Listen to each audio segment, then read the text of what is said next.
Thank you, Pamela, for that incredible introduction. I have rarely stood up to speak, and having a Queen and Archbishop Desmond Tutu right in front of me. So it's scary. And then for the Queen to say she is a warm-up act, and what a warm-up act. So that puts a lot of pressure. But I want to start by, since I am the last one to speak, and they made sure that the Queen is ahead of me so that you're all here and you don't leave before, is that I was listening to Bridget Kendall's talk with the panel earlier today, and they were talking about heroes. And I think, being the last speaker, it is important that one recognizes and applauds and thanks Jeff Skoll for the incredible work that he has done. Thank you, Jeff.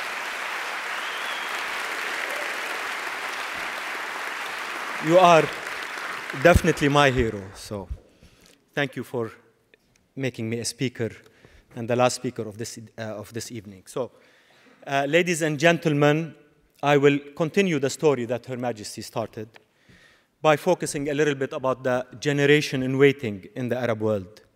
For decades, bad news has crowned us in the Arab world, much like epitaphs on a tombstone. And it is the very sad story of squandered youth that stands at the heart of our region's epic tale of failure. 40% of youth hugging Algeria's walls, 24% Egypt's, 30% Tunisia's, 27% Jordan's, 39% Saudi Arabia's, 30% Syria's, and yes, 46% Gaza's. And when work is finally found, the pay is lousy, job security is non-existent, and the working conditions are dismal. All this, and I haven't even begun to pick at the other problems that plague us. Rich and poor living galaxies apart, endemic corruption, withering environments, deeply entrenched discrimination against women, pervasive abuse of civil rights. A people at the cusp of disaster, you might say, or maybe revolution. Well, barely 2 months ago, I thought I would be standing here today to talk to you about Arab civil societies in quiet action for change. A story I've been telling for a while now to anyone who cared to listen. You can imagine it was a hard sell. In the sight of a region that seemed at a standstill, paralyzed by too many traumas, and brought low by heartbreak, the verdict everywhere against our civil societies seemed as fair as it was cruel. Worn out, feeble, and stuck. And then Tunisians and Egyptians spoke in passionate unison. So I actually do get to say in my lifetime, vindication at last.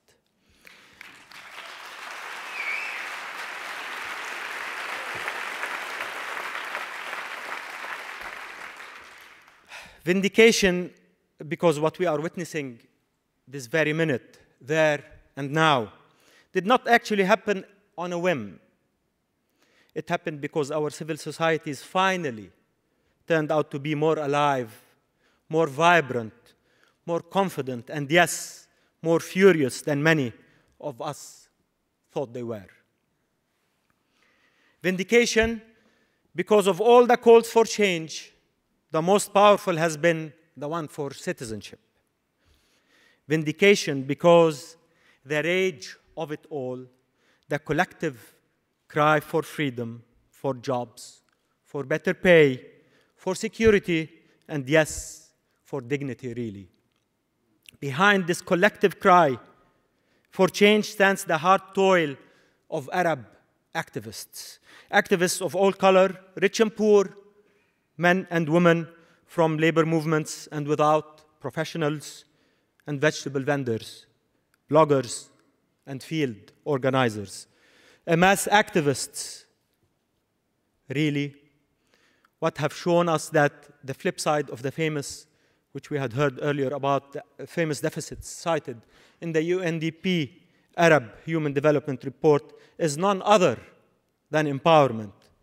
And if the youth of the Arab world has shown us anything in these past 2 months, I should say, it is that the pain and dispossession can beget change of the most dignified kind.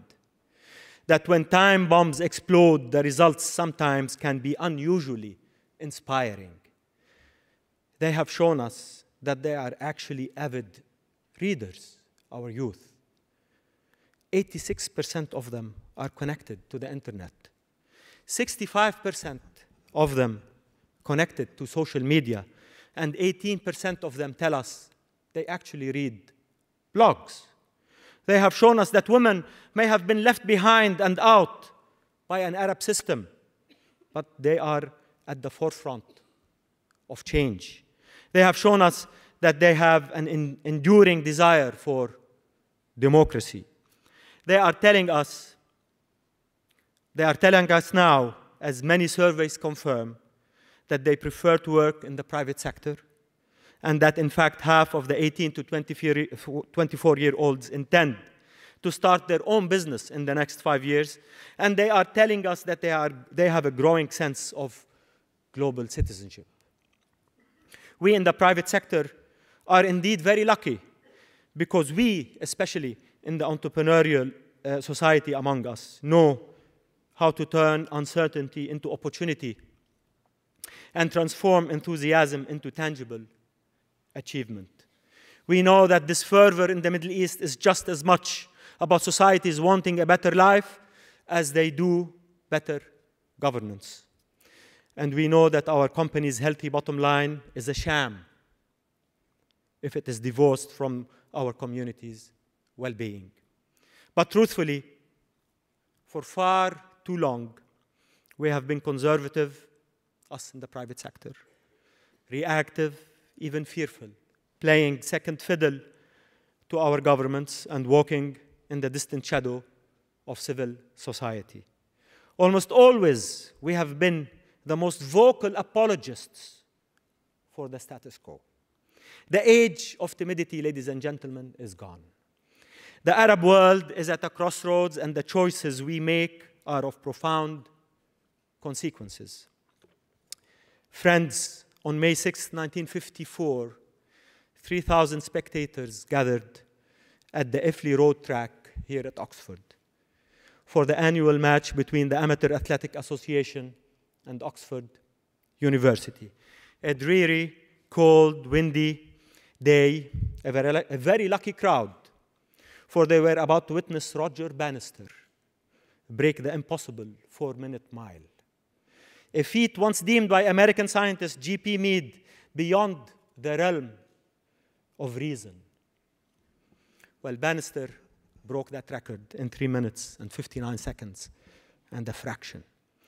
But that's not the moral of the story. Only 6 weeks after Bannister broke his record, an Australian by the name of John Landy broke Bannister's record again. And this record is meaningless today because it continues to be broken. Roger Bannister always comes to mind when I think of the magnificent power of role models and their effect on people and how people can react to somebody who has shown them that it can be done, and then everybody else says, yes, we are going to go out and do it.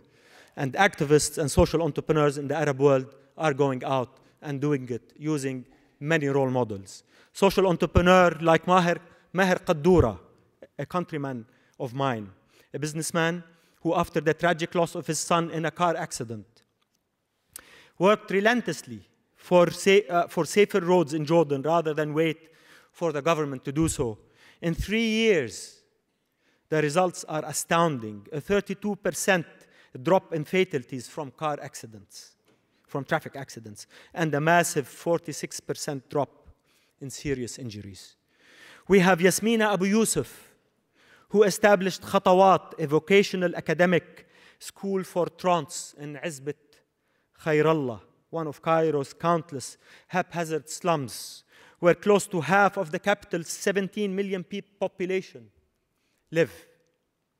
We have role models like Samih Touqan and Hussam Khouri, who created Maktoub.com, the leading Arab online portal, and paved the way for the Arab web industry, inspiring a whole generation of web entrepreneurs. We have people who have created networks for mentorships, like Habib Haddad, who launched Yalla Startup in Lebanon, a boot camp of sorts, which brings together highly motivated Arabs from across the region, developers, graphic designers, product experts, startup enthusiasts, marketing gurus, and artists for a 54-hour event that builds communities, companies, and projects.